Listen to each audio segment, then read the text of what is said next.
Leis de Newton em 3 minutos.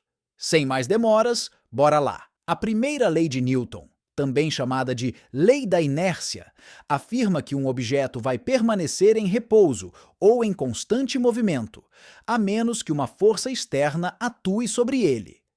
Isso significa que um objeto não mudará seu estado de repouso ou de movimento constante, sozinho.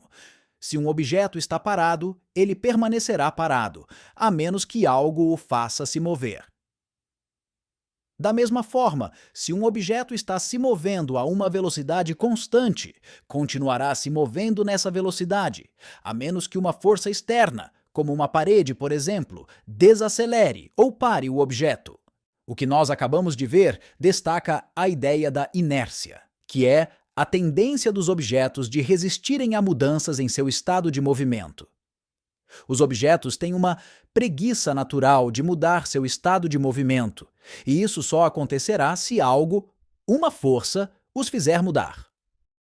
A segunda lei de Newton afirma que a força aplicada a um objeto é igual à massa desse objeto multiplicada pela sua aceleração. Isso pode ser traduzido pela fórmula F é igual a m vezes A. F representa a força aplicada, m é a massa do objeto e A é a aceleração que o objeto experimenta como resultado dessa força.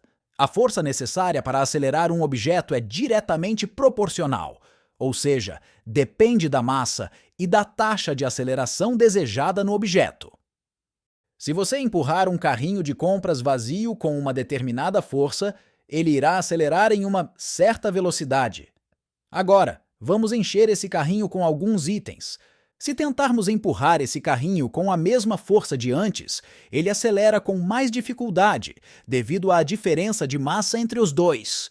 A terceira lei de Newton, também conhecida como a lei da ação e reação, afirma que, para cada ação, há uma reação igual e oposta.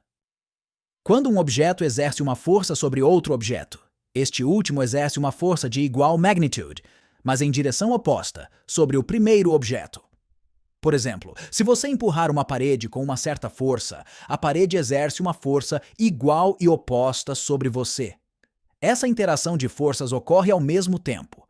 É importante notar que essas forças agem em objetos diferentes, portanto, não cancelam uma a outra. Se você gostou desse vídeo, aplique uma força no botão de inscreva-se. Vejo você no próximo vídeo. A gente foi tão rápido que nem bateu os 3 minutos ainda, então espera um pouquinho.